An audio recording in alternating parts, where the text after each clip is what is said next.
Hello, this is Daniel Mart, and today I'm going to be doing a review for another movie. This time around, I'm going to be doing a review for Schindler's List. Yeah, another fantastic movie. This movie stars Liam Neeson, Ben Kingsley, Ralph Fiennes, Caroline Goodall, Jonathan Segal, Embeth Davids, Mark Ivanier, Frederick Von Thun, Margorzeta Gabel, Shmuel Levi, Beatrice Makola, and Andrzej Suren, and Norbert Weisner. So yeah, I probably butchered some names there. So yeah, before I begin though, 10-second spoiler warning. 10-second spoiler warning as usual for those who have yet to actually watch this movie and haven't already. Stop the video, go check it out, and come back here and watch the rest of this review. 10-second spoiler warning as usual, starting now.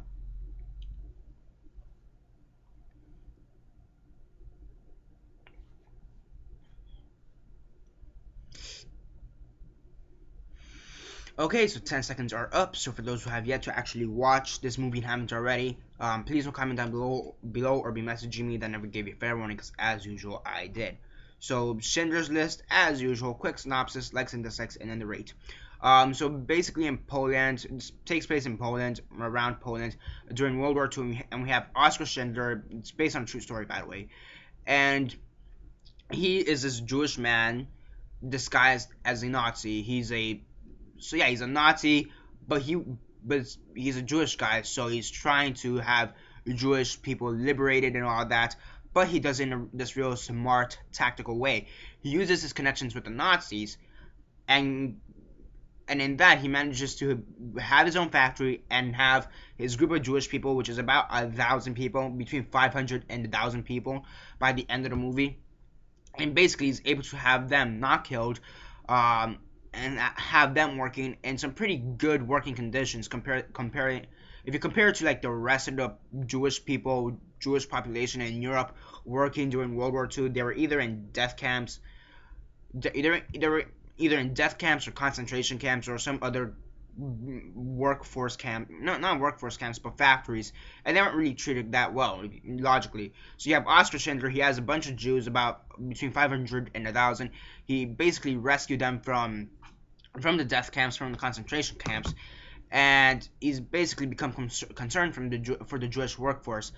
And yeah, and he's also at the same time trying to hide the fact that he's Jewish. Not show the Nazis that he's Jewish. He still wants to be, I don't want to say buddy with Nazis. He hates Nazis, but the only reason he's with the Nazi party is because to have Jewish people and give them some kind of liberation in a sense. So and then obviously when all that is done, when World War II ends, he has to go into hiding towards the end of the movie. So there's that too. And holy shit, this is a fantastic movie in my opinion. I saw this once before, a couple years ago. I don't remember when. And honestly, I don't know what I thought of the movie back then. I saw it. I was like, okay, whatever. I was like 12 or 13. I didn't really give a shit back then. But yeah, I saw it recently twice, and it's a really powerful movie. And I'm kind of surprised this is directed by Steven Spielberg. Not that he's a bad director or whatever, but it was kind of like he did Jurassic Park. Like he at the time he was doing Jurassic Park and all these other movies, and to have him do this film of all films, it's kind of surprising. I mean, he's done other similar, different films, since then, Saving Private Ryan, Catch Me If You Can, but at the time, back in '93 and before that, he was doing like Jurassic Park, E.T. He was doing more of these science, sci-fi based movies. Again, Jurassic Park, E.T. What else did he do? I mean, he was more sci-fi. I can't think off the top of my head. But if you guys know, he was like directing, producing all these types of stuff. I mean, yeah, Jurassic Park. I mean, he did Hook, I believe, but that's still kind of fantasy-ish. I mean, E.T. Yeah, I mean, in my opinion, he was doing more science fiction stuff. Jaws or whatever, horror. Close Encounters of the Third Kind. I mean, he did delve into some action with Raiders of the Lost Ark, and he had done some history with Color Purple beforehand. But I think here is where it showed that he really knows how to do history, because with this, and then I mean, after this, after Schindler's List, he went on to do Amistad, Saving Private Ryan, Lincoln, and he's done some pretty great historical movies. But I think here, in Color Purple, I think that was an okay. I thought that was a good movie. But here, this is where I think he proved as a director that he can do historical movies as well. So I really did like that. Liam Neeson, really likable guy. He's a real likable character in this movie, which is kind of, I mean, it's kind of ironic because he's a Nazi. You really don't want to see a Nazi is likable, but he's a Nazi who's Jewish and is likable. So take it as you will.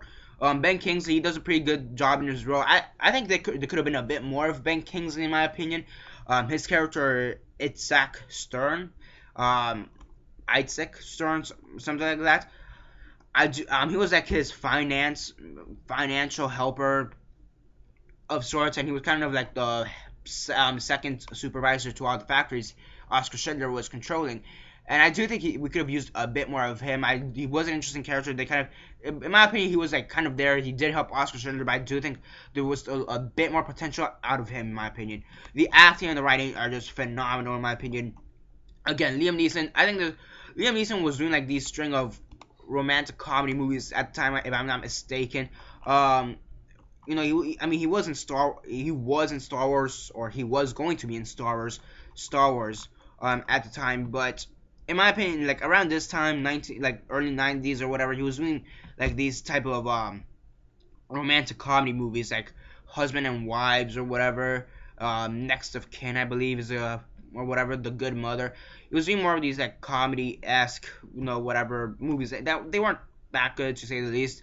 I mean, some of them are okay. I've seen like 2 or 3 of them, but they're they're okay, whatever. But I think after this, Schindler's List, again, that gave a boost to his career, and that showed him that he did have potential as an actor, in my opinion. So again, it did boost a lot of people's how many people viewed like Steven Spielberg and Liam Neeson as actor and director, in my opinion. I mean, yeah, Ralph Fiennes, he's pretty good. He's always been good. I don't know what he's done before this, to be honest. I could search it up, but whatever. I mean, he did Voldemort right after this, and he was in the Grand Budapest Hotel, so he's done some pretty good stuff afterwards. Overall, everybody here does a fantastic job in their role. It's a really good black and white movie. Great black and white movie. Just that one famous scene with the little girl and the red jacket or the red raincoat. I never understood that. I'm gonna be honest. I never really understood that scene at first. But I saw it again twice, and at first I'm like, okay, the little girl with the red coat. Still didn't understand it, but then I saw what happened to that little girl later. I'm like, oh, lost of innocence amongst other stuff. So yeah, and this is a very powerful movie. Like, this isn't gonna be a joyful movie. Like, there is gonna be dramatic moments. There is gonna be death in this movie. Now, it's not a death-heavy movie. I mean, I counted about 3 deaths. I counted about at least 3 or 4 deaths from what I can tell. Now, there's probably more, but those deaths they're from random. This is gonna sound incredibly racist, but they're from random Jewish people. Makes sense because it's World War II, Nazis and all that. But it's from random Jewish people. But like the moments right before their death is really emotional. Like, for example, you have this one lady who's on the construction team in this one concentration camp, and she's telling the Nazis that this house may collapse because the foundation isn't strong enough, and she's not really begging for her life, but she's trying to explain this, and Nazis, they're fucking idiots, to say the least. Scums of the earth. So they don't believe her. They're like, shut up, you're Jewish, and boom, they kind of kill her. I'm like, damn. You also have this was another kind of, oh, holy shit death. You have this old guy. He's probably in his 80s, and I believe he had something wrong with his leg or arm or whatever, if I'm not mistaken. And he basically he was rescued by Oscar Schindler and his people, and he came to thank Oscar Schindler, and Oscar Schindler kind of just brushed him off. He's like, yeah, whatever. You're a great worker. No problems. Whatever. Just get him out of my way, right? So, but the next day in the movie, the next day, they have to shovel snow from the other Nazis, and make all the people from Oscar Schindler's factories shovel snow. They see this old guy, and they kind of just take him away and kill him. And holy shit! Like, that was I'm not gonna lie, that was kind of a sad death. Like I wasn't gonna cry. I didn't really have a tear in my eye, but I was like one of those things like goosebumps. Like, holy shit! Like, we only saw him like in 1 or 2 scenes before this, and holy shit, like you care for the characters to some extent. Like for some of those minor characters that die in like within like 2 or 3 scenes of being introduced, you care for them enough to just say, I hope they survived, even if they don't appear anymore in this movie. I hope they survive or whatever. I mean, as for Schindler, I don't know about the person in real life. I mean, off this movie, off the movie, I know more or less about him. But again, some of this may be fictitious because it's Hollywood. Then again, it was 1993 before Hollywood became kind of a douchebag and a corporation. But that's a whole different video. But here in the movie, Oscar Schindler, he's really likable. Like at the beginning, he starts off as this womanizing asshole. Like literally, his wife comes in and says, "Okay, so you're either gonna be with me, and I stay with you, or you're gonna be with those whores from the streets, and I'll ditch you."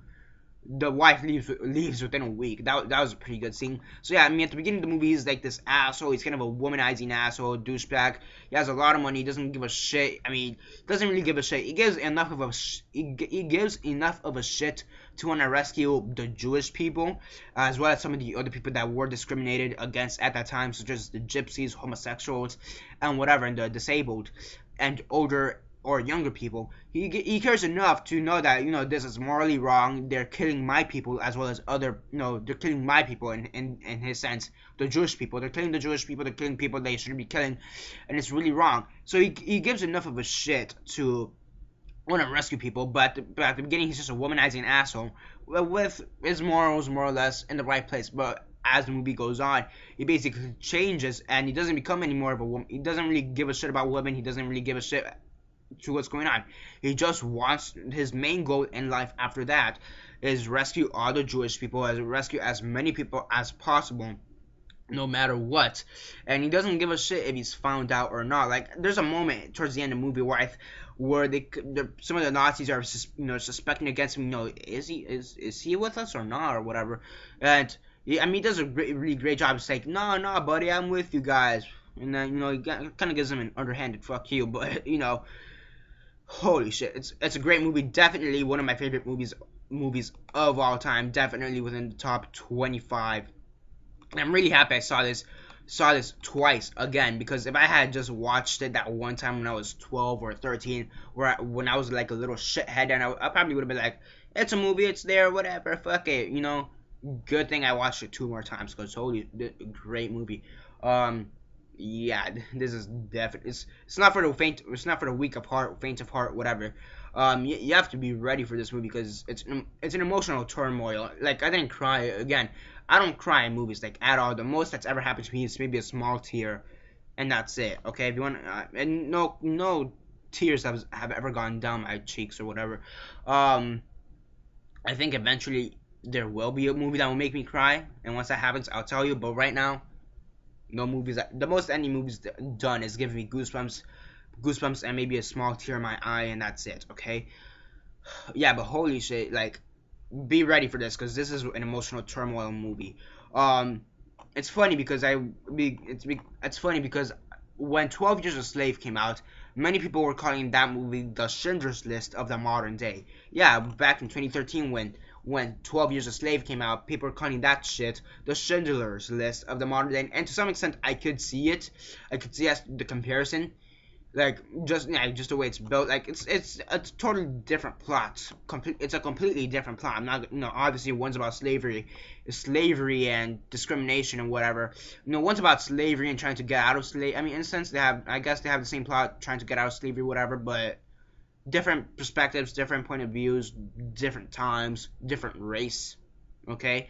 So yeah, but I just find that interesting. Just kind of wanted to comment on that.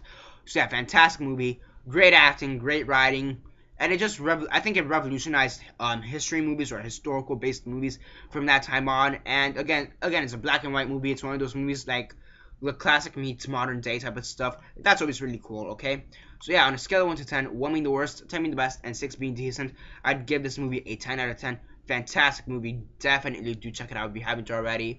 And yeah, that's basically it for this review. Subscribe if you're not already subscribed. I do movie reviews, TV show reviews, and comic book reviews. Comment down below on your thoughts on the movie. Have you seen it? And if not, why not? And if you have, what are your thoughts on it? Comment all that down below. Let me know. Like the video, share on Facebook, Twitter, MySpace, or whatever you guys prefer. And that's basically it for now. This is Daniel Mart signing off.